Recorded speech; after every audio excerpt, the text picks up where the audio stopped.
बोलो अनंत बलवंत श्री हनुमान जी महाराज की। बंधुओं, शंकर जी का परम भक्त है रावण, लेकिन उसी रावण के दुष्टता पर एक दिन शंकर जी बड़े चिंतित हो गए और शंकर जी ने मन में विचार किया कि भाई ये हमारा भक्त है, हम चाहते तो ऐसा है कि हमारी तीसरा नेत्र खुले और जल के भस्म हो जाए, पर गुरु को चाहिए अपने शिष्य को दंड तो दे लेकिन मृत्यु दंड ना दे। लेकिन ये काम ऐसे कर रहा है और ये आगे भी ऐसे कार्य करेगा कि इसको मृत्यु दंड ही मिलना चाहिए और मेरे द्वारा ही मिलना चाहिए, क्योंकि मेरे इष्ट राम को ही परेशान करेगा। तो क्या करें? तो शंकर जी का संकल्प हुआ कि इसके वध में कारण मैं बनूं। तब शंकर जी के मन में आया कि हम 11वें रुद्र श्री हनुमान के रूप में जाएंगे और हम ही कारणभूत बनेंगे इसके वध का। और एक पंथ दो काज होंगे, रावण का वध भी हो जाएगा और मेरे इष्ट श्री राम जी की मैं भक्ति भी करूंगा, सेवा भी करूंगा, उनसे प्रेम भी करूंगा। अभी तो मैं शिव स्वरूप में हूं, मुझे ईश्वर तत्व माना जाता है और मैं ईश्वर तत्व हूं भी। इस कारण से कई बार ऐसा होता है बंधुओं कि अगर शिव जी को राम जी का भक्त बता दो, शैव बड़े नाराज हो जाते हैं, हमारे शंकर जी बड़े हैं, आप उनको राम भक्त क्यों कह रहे हो। कई बार शंकर जी को कृष्ण भक्त बता दो तो शैव लोगों को बड़ी क्रोध आता है, बोले हमारे महादेव कोई कृष्ण के भक्त हैं। लेकिन वास्तवता यही है भैया, आप मानो चाहे मत मानो। आप मंदिर में जाकर के ओम नमः शिवाय कहते हैं महादेव के आगे, उनको प्रसन्नता होती होगी, लेकिन आप मंदिर में जाकर के राम राम राम राम कहते हैं तो महादेव अत्यंत प्रसन्न हो जाते हैं।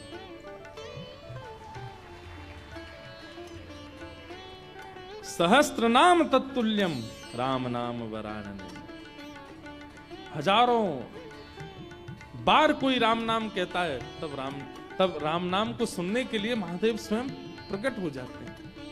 कृष्ण नाम सुनकर के स्वयं प्रकट हो जाते हैं महादेव। तो महादेव ने विचार किया कि मेरे इष्ट की सेवा भी हो जाए और ये दुष्ट रावण का वध भी कारण मैं बनूं। तब महादेव ने विचार किया और ऋषियों से कहा कि भाई ऐसा हमारा मन का विचार है कि हमारा ही तत्व जावे पृथ्वी पर और राम जी की सहायता करे रावण वध में और राम जी की सेवा आराधना भी कर ले। तब ऋषियों ने कहा महाराज, इस धराधाम पर पृथ्वी पर आपके तेज को धारण करने की सामर्थ्य किसी स्त्री में नहीं है, कौन धारण करेगा। तब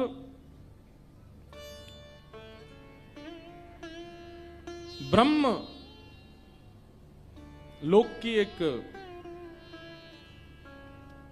अप्सरा थी, उनका नाम था कुंजस्थला। उन्होंने एक ऋषि का उपहास किया, बहुत ध्यान से सुनिएगा, और उस उपहास के कारण ऋषि ने उनको शाप दे दिया कि तुम बानरी हो जाओ। इतनी जोर से हंस रही हो संतों के ऊपर। एक बात बता दें आपको, जो संत ऋषि महंत भक्त वक्ता वैष्णवों के ऊपर या उनकी भक्ति के ऊपर हंसी करते हैं, उनको ही बानर बनना पड़ता है अगले जन्म में। इसलिए कभी किसी भक्त की हंसी मत करना। कुंजस्थला को शाप दे दिया, बोले जाओ तुम बानरी बन जाओ। लेकिन क्रोधापि देवेन वरेण तुल्यम, बड़े लोगों का क्रोध वरदान के समान होता है। वो क्रोध में श्राप तो होता है पर उसमें वरदान भी होता है। कुंजस्थला अंजनी मैया के रूप में पृथ्वी पर प्रकट हुई और आपका विवाह बानर राज केसरी जी के साथ में हुआ। पर केसरी जी को भी श्राप लगा हुआ था, ऋषियों ने श्राप दे रखा था कि आपकी कोई संतान नहीं होगी। कैसे संभव हो। और तभी महादेव ने मन बनाया कि भाई हमारा अंश स्वरूप पृथ्वी पर आवे। तो महादेव की नित्य आराधना करती थी अंजनी मैया। ऋषियों ने अंजनी मैया को चुना, बोले यही हैं जो महादेव के तेज को, महादेव के बल को, महादेव के जो आत्म तत्व है उसको भीतर स्वीकार कर सके। इनका तप अद्भुत है। और क्यों ना हो, विवाह के उपरांत भी ब्रह्मचारिणी थी, अंजनी मैया। बहुत ध्यान से सुनिएगा। एक दिन पर्वत पर बैठ करके अंजनी मैया महादेव की उपासना कर रही थी, तभी उनको स्पर्श का अनुभव हुआ। तुरंत अंजनी मैया ने नेत्र खोल करके कहा, मैं शाप दे दूंगी, कौन है, मेरा स्पर्श करने की हिम्मत किसने की। तभी पवन देव प्रकट हो गए और पवन देव ने कहा कि मां मुझे क्षमा करें, पर मेरा स्पर्श का अधिकार सबको है, मैं सबको स्पर्श कर सकता हूं, मेरा स्पर्श अपवित्र नहीं होता। इस पृथ्वी पर चींटी से लेकर के हाथी तक कोई भी नहीं है जो मेरे स्पर्श से वंचित रहता हो, इसलिए आप बिल्कुल मुझे शापित मत कीजिए, मेरा स्पर्श करने का अधिकार तो सबको है। अंजनी मैया बोली, तो फिर मेरा विशेष स्पर्श क्यों किया आपने। तब उन्होंने पूरी बात बताई। बोले कि मां, महादेव की इच्छा है कि उनका तत्व प्रकट हो। मोहिनी रूप को देख करके महादेव इतने प्रसन्न हो गए कि प्रेमाश्रु के साथ उनका समस्त बल पृथ्वी पर झरने लगा, जिसके रूप में पृथ्वी पर विविध रत्न प्रकट हो गए, हीरे, सोने, चांदी, ये सब महादेव के प्रेमाश्रु से प्रकट हुए हैं। और उन्हीं प्रेमाश्रुओं को कई ऋषियों ने अपने अपने प्रेम पुटों में धारण किया। उन्हीं में से एक बिंदु मुझे प्राप्त हुआ और मुझे ऋषियों की आज्ञा हुई कि मैं आपके अंदर उसको व्यवस्थित कर दूं, ताकि महादेव का जो 11वां रुद्र स्वरूप है वो आपसे प्रकट हो। इसलिए मैंने आपके स्पर्श करके आपके कर्ण पुट से महादेव का वह योग बल आपके भीतर व्यवस्थित किया है।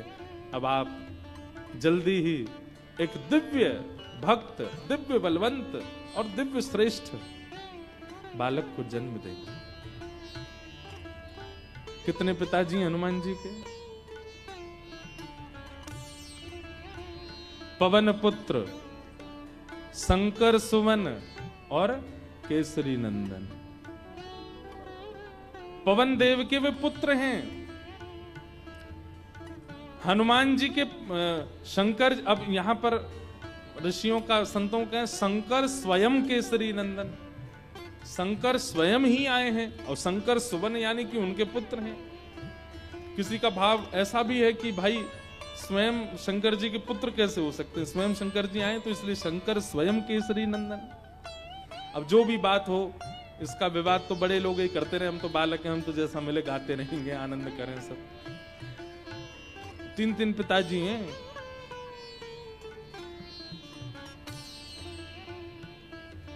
इस प्रकार आज ही के दिन अंजनी मैया के दिव्य कोख से दिव्य तेज प्रकट हुआ और पृथ्वी पर प्रकट हुए इस पृथ्वी के रक्षक, भक्तों के रक्षक, दानवों का दलन करने वाले प्रभु श्री राम के अनन्य भक्त पवन पुत्र श्री हनुमान जी महाराज की जय हो, जय हो, जय हो। श्री हनुमान जी का प्रादुर्भाव हुआ, तीनों लोकों में डुमडुमियां बजने लगी, देवता सब आनंदित हो गए, सब सुरक्षित अनुभव करने लगे। क्यों? बोले अब हमारी रक्षा करने वाले आ गए। श्री हनुमान जी महाराज का प्रादुर्भाव हुआ। देवताओं ने आकर के सबने उनको बल प्रदान किया, किसी ने बल प्रदान किया, किसी ने गदा प्रदान की, किसी ने बुद्धि प्रदान की, किसी ने मेधावी। इस प्रकार से सब देवताओं ने आकर के हनुमान जी महाराज को दिव्य दिव्य तेज प्रदान किया।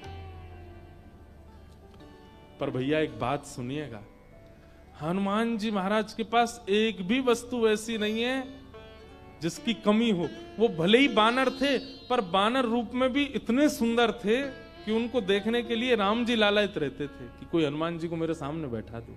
आज भी अनेक हनुमान मंदिरों में आप देखेंगे हनुमान जी के सामने ही राम जी बैठे होंगे। प्रियतम को सामने बैठाया जाता है, भले ही भक्त हैं हनुमान जी, लेकिन राम जी को उनका दर्शन इतना अच्छा लगता है, पूरा विश्व राम जी को देखता है, पर राम जी हनुमान जी को देखते हैं। और इस सुंदरता का कारण क्या है कि हनुमान जी में इतनी योग्यताएं हैं, पर सारी योग्यताएं भक्ति से ढकी हुई है। हम लोग कैसे हैं? हमारी सारी योग्यताएं प्रकट रहती हैं। कोई व्यक्ति अगर बहुत बुद्धिमान होता है ना, उसके रूप से ही पता चल जाता है कि बहुत बुद्धिमान है। ये देखो हनुमान जी डोल रहे हैं, बाय आ जाओ। आ जाओ मंच पे आ जाओ। ये देखो पूंछ से लपेट दो एक आध पंडित जी को। अनंत बलवंत श्री हनुमान जी महाराज यहाँ बैठ जाओ आगे, ये स्पीकर के आगे बैठ जाओ। हाँ बैठ जाओ। हनुमान जी बेचारे दांत नहीं है इनके, बैठ जाओ। खड़े रहोगे थक जाओगे। हे हनुमान जी बैठ जाओ, पूंछ संभाल के। गदा नीचे धर दो, गदा नीचे रख दो, थक जाओगे। बस ऐसी कथा सुनते रहो। बोलो हनुमान जी महाराज की जय। तो हनुमान चालीसा करके ही जाना सब लोग, उससे पहले मत चले जाना। हम लास्ट में ही करेंगे कि आप चले नहीं जाओ, आपसे पहले तो हमको जाना है। पर तो क्या बता रहा था मैं? हाँ, हनुमान जी में सारे गुण हैं। अष्ट सिद्ध नवनिध के दाता, असवर दीन जानकी माता। अष्ट सिद्ध नवनिधि के दाता, अष्ट सिद्धियां हैं, नवनिधियां हैं। महाराज हम पे तो एक सिद्धि आ जाए, सिद्धि नहीं भी आवे तो हम लोग फूले नहीं समाते। उन पे तो 8 सिद्धियां हैं, 9 निधियां, पर फिर भी हनुमान जी महाराज इतने दीन कैसे? भक्ति। किसी का ज्ञान प्रधान होता है, किसी का स्वरूप प्रधान होता है, किसी की योग्यताएं प्रधान होती है, पर हनुमान जी महाराज ने सबको गौड़ करके अपने भक्ति को प्रधान रखा। अच्छा एक बात बताएं, हनुमान जी का एक गुण है, बहुत ध्यान से सुनिएगा। हम सब में कोई योग्यता आ जाती है, जैसे किसी को गाना आ जाए, किसी को बजाना आ जाए, किसी को नाचना आ जाए, तो अपने उस गुण के स्वामी हम खुद बन जाते हैं। जो भी गुण है हमारे अंदर, उस गुण के स्वामी कौन है? हम खुद बन जाते हैं। पर हनुमान जी ने अपने सारे गुणों का स्वामी राम जी को बना दिया। मेरे अंदर बल भी है तो राम जी की कृपा, मेरे अंदर बुद्धि भी है तो राम जी की कृपा, मेरे अंदर योग्यताएं भी हैं तो राम जी की कृपा। मैं सब जानता हूं पर अपने मन से कुछ नहीं करूंगा, राम जी कहेंगे तो ही करने जाऊंगा, तो ही करूंगा। पर हम लोग कैसे हैं? सारे गुणों को, सारी श्रेष्ठताओं को अपने ऊपर ले लेते हैं, इसलिए हम लोगों का उससे कल्याण नहीं होता है, उससे कहीं ना कहीं हमारा मन विक्षिप्त रहता है। एक लीला सुना करके फिर हनुमान चालीसा गाते हैं। ठाकुर जी भी आ गए। जैसे किसी की विदाई होती है तो कोई बहुत रोता है ना, तो उसको अंदर कमरे में ले जाके समझाते हैं। ऐसे बेचारे के समझा बुझा के लाए, बोले फिर आएंगे कोल्हापुर में, फिर भक्त चरित्र होगा, आप चल दो, ऐसे मत करो।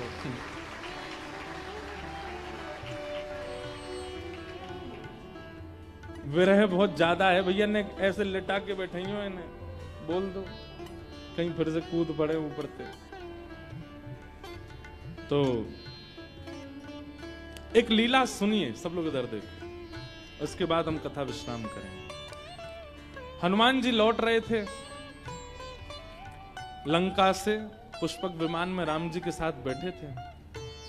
तो राम जी जगह जगह दिखाते जा रहे थे जानकी जी को, पता है आपको यहाँ पे हमने ऐसा किया था, यहाँ पे हमारी बली को हमने, बाली को हमने बाण मारा था, इधर बैठ करके हम सब बानरों के साथ में हमने मीटिंग करी थी, यहाँ पर ये हुआ था। सारे स्थान दिखाते हुए जा रहे थे राम जी। तभी एक स्थान आया, उसको देख करके हनुमान जी के नेत्र सजल हो गए। राम जी बोले, हनुमान जी आप क्यों रो रहे हैं? हनुमान जी बोले, अब जो नीचे स्थान है ना, ये मेरी जन्मभूमि है, यहाँ मेरा जन्म हुआ है, और मैं अपनी मैया अंजनी मैया से बहुत वर्षों से मिला नहीं हूँ। मुझे सीता जी में ही अपनी माँ दिखती है, पर क्योंकि जन्म स्थान के ऊपर से जा रहे हैं तो मुझे याद आ गई माँ की। राम जी बोले, इसी वक्त यहीं पर ही विमान रोको, नीचे चलो, तुम अपनी माँ से। नहीं नहीं भगवान लेट हो जाएंगे। बोले नहीं कोई देरी नहीं, हम भी मिलेंगे, हमारे हनुमान जी की माता जी का हम भी दर्शन करेंगे। हनुमान जी बोले, आप मिलेंगे मैया से? बोले हाँ मिलेंगे, चलो। और महाराज, अब कई लोग तो अलग अलग स्थान बताते हैं, पर एक प्रकार से श्री हनुमान जी महाराज महाराष्ट्र में जन्मे, नासिक के पास में श्री हनुमान जन्म स्थान है, ऐसा माना जाता है। सब लोग अलग अलग स्थान मानते हैं, पर हम नासिक में गत वर्ष 1 महीना थे तो वहां हमको वहीं बताया गया कि यहीं पर ही श्री हनुमान जी महाराज का जन्म हुआ। दंडक वन, दंडकारन वन। और लगता भी है वहां स्थान पर, ऐसा प्रतीत भी होता है कि हनुमान जी यहीं जन्मे होंगे। तो वहां पहुंचे और सीता जी, राम जी सब लोग गए तो देखा एक पर्वत के ऊपर नेत्र बंद करके बैठी अंजनी मैया। नेत्र खोल करके जैसे ही देखा तो सामने राम जी, जानकी जी, लक्ष्मण जी, सब वानरों की सेना और श्री हनुमान जी महाराज आ रहे। अंजनी मैया के नेत्र सजल हो गए, दंडवत प्रणाम किया, बोले वाह, ऐसा पुत्र पूरे विश्व की मैयाओं को मिले जो साक्षात भगवान को लेकर के आवे। हनुमान जी को हृदय से लगा करके मैया बड़ी प्रसन्न हो गई। अरे मेरे लाल, अरे मेरे सुत, खूब पुचकारने लगी। वो प्रेम देख करके सबके नेत्र सजल हो गए। कितना प्रेम कर, हनुमान जी इतने बलवान हैं लेकिन मैया को देख करके बालवत हो गए, छोटे से लाला बन गए। जैसे एक लाला अपनी माँ के वक्ष पर ऐसे सिर रगड़ता है और माँ के गोद में बैठ जाता है, माँ के ऊपर चढ़ जाता है, ऐसे हनुमान जी चढ़ गए अपनी मैया के ऊपर।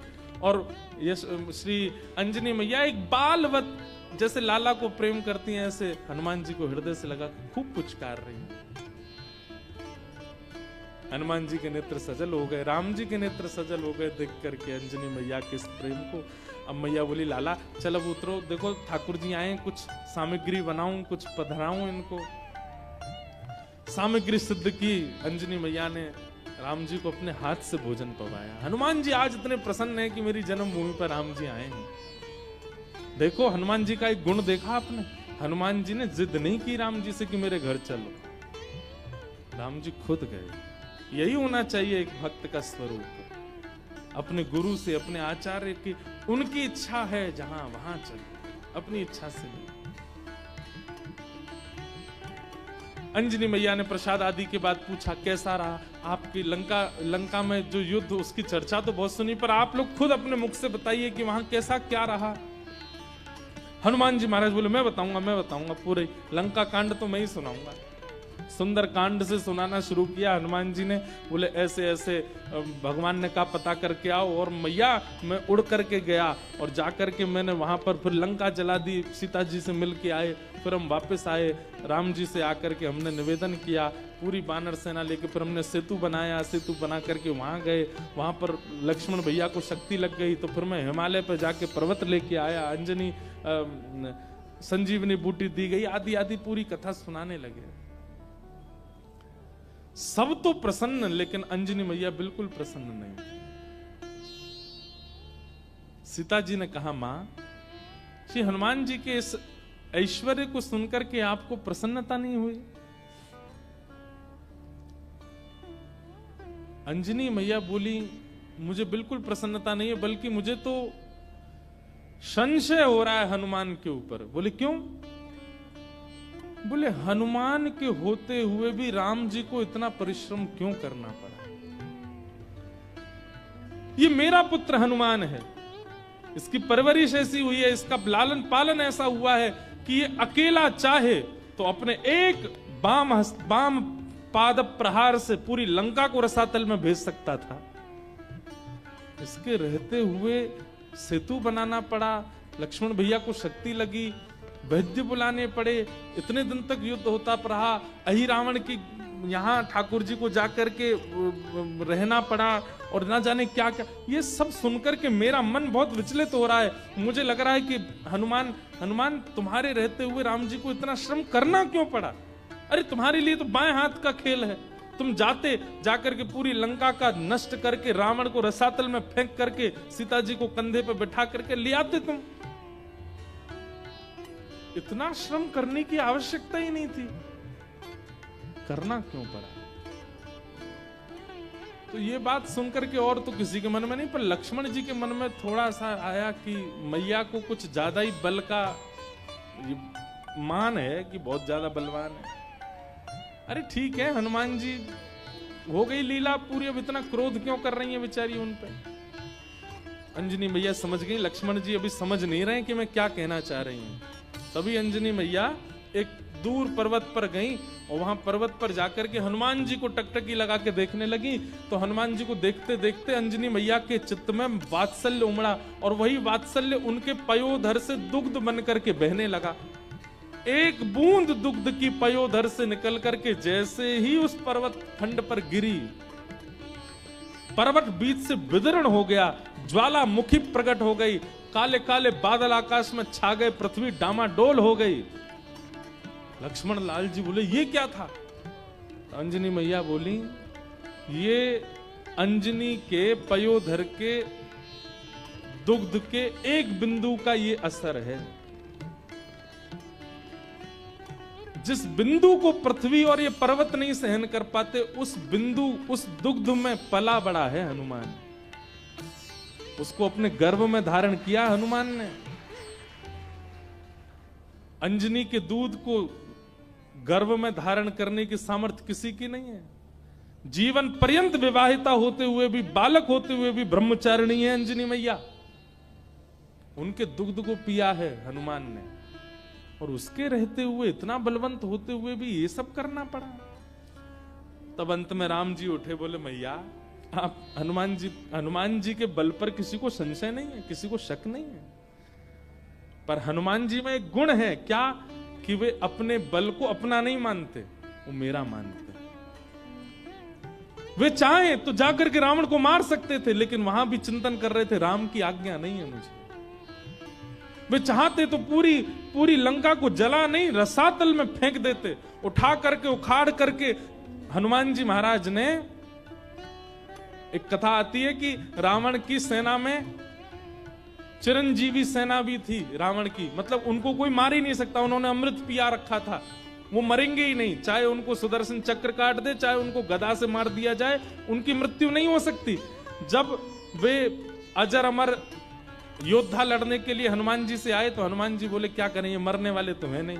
तो हनुमान जी ने अपनी पूंछ पर लपेट करके इतनी वेग से उनको आकाश के ऊपर भेजा कि जहां गुरुत्वाकर्षण, पृथ्वी का गुरुत्वाकर्षण होता है ना, कोई भी चीज ऊपर फेंको नीचे गिरती है, तो कुछ समय बाद गुरुत्वाकर्षण खत्म हो जाता है। हनुमान जी ने उन सबरे चिरंजीवी योद्धाओं को अपनी पूंछ में लपेट करके इतनी जोर से ऊपर फेंका कि गुरुत्वाकर्षण की सीमा से ऊपर चले गए। आज तक आकाश में ही घूम रहे हैं वे लोग, लौट के नहीं आ पाए पृथ्वी पर। तो श्री हनुमान जी महाराज के बल में किसी को संशय नहीं है, पर राम जी कहते हैं तब प्रताप रघुनाथ, वो अपने प्रत्येक बल को मेरा प्रताप मानते हैं। मेरी आज्ञा नहीं थी रावण को मारने की, मेरी आज्ञा नहीं थी लंका को रसातल में फेंकने की। अगर आज्ञा होती तो ये सब करने की आवश्यकता नहीं थी। अकेला हनुमान जाकर के सब क्रिया कर सकता था, लेकिन आप सौभाग्यशाली हैं मैया, आपका लाला इतना बलवंत, इतना बुद्धिवंत, इतना योग्य होते हुए भी मेरे अधीन रहता है, अपने योग्यता को नहीं मानता है।